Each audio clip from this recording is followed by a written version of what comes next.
लोकसभा चुनाव से पहले कई राज्यों में विधानसभा चुनाव है, जहां कर्नाटक चुनाव को लेकर इस वक्त काफी ज्यादा सियासी सत्ता गरमाई हुई है। मायावती की आज रैली होती नजर आई। रैली में लगा था बीजेपी के खिलाफ हमला बोलेंगी, क्योंकि लोकसभा चुनाव से पहले सभी विपक्ष एकजुट हो रहा है, लेकिन यहां पर माहौल कुछ अलग नजर आया। कांग्रेस पार्टी पर जमकर हमला बोला मायावती ने, कोई कसर नहीं छोड़ी। आप सभी को बताया, बहुजन समाज पार्टी के अध्यक्ष मायावती ने कर्नाटक विधानसभा चुनाव में पहली चुनावी रैली को संबोधित किया।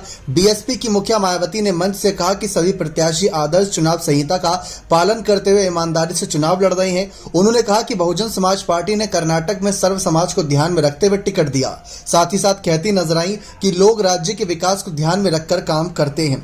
बहुजन समाज पार्टी की मुखिया मायावती ने कहा कि कर्नाटक में कई दलों की सरकारें बनी, लेकिन दलितों, आदिवासियों, पिछड़े वर्गों, मुस्लिमों व अन्य धार्मिक अल्पसंख्यकों के साथ गरीबों, मजदूरों, किसानों, व्यापारियों और मेहनतकश लोगों का विकास नहीं हो सका।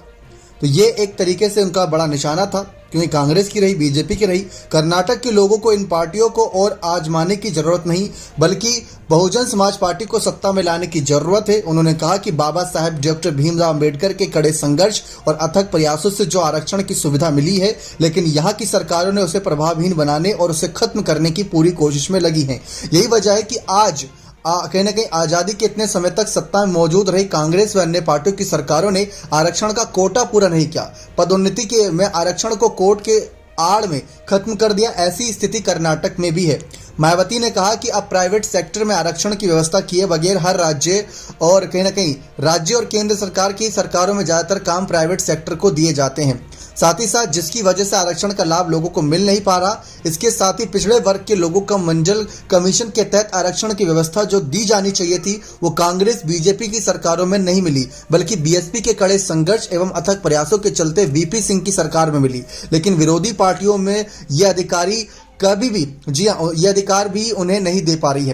कर्नाटक में कांग्रेस ने कमजोर वर्ग के लोगों से कहा कि वह आरक्षण की सीमा को 50% से 75% बढ़ा देंगे, लेकिन जिस पार्टी ने अपने शासनकाल में मंडल कमीशन को लागू ही नहीं किया, SC/ST आरक्षण को लागू नहीं किया, वो अब क्या कर देंगे। कांग्रेस ने देश की पहली सरकार में ही वादा खिलाफी की थी, जिसके चलते कानून मंत्री पद से बाबा साहेब ने इस्तीफा दे दिया था। कांग्रेस के इस वादे में कोई दम नहीं, इसका लोगों को कोई फायदा नहीं होने वाला, इसलिए कांग्रेस के झूठे वादों में ना आए। तो कांग्रेस पर बड़ा आरोप लगा दिया।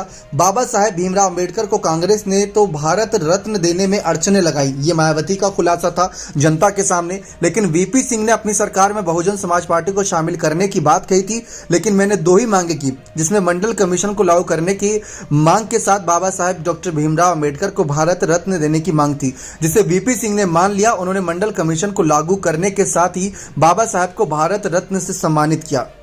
तो ये लोकसभा चुनाव से पहले कर्नाटक चुनाव में कांग्रेस की सरकार को अच्छा खासा अभी तक सर्वे में नतीजा मिल रहा है कि वहां पर उनकी सरकार बन सकती है।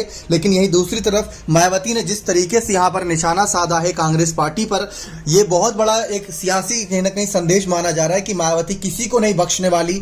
जिसकी सरकार में जो गड़बड़ी हुई है उसका सीधे तौर पर पर्दाफाश मायावती करके रहेंगी। अब देखते हैं आने वाले वक्त में क्या कुछ माहौल बनता है यहाँ पर, इन्हीं सबके चलते जिस तरीके से माहौल यहाँ पर अब बना है मायावती के इस तगड़े ऐलान से। बने रहे चैनल के साथ ऐसी और तमाम जानकारियों के लिए बहुत बहुत धन्यवाद।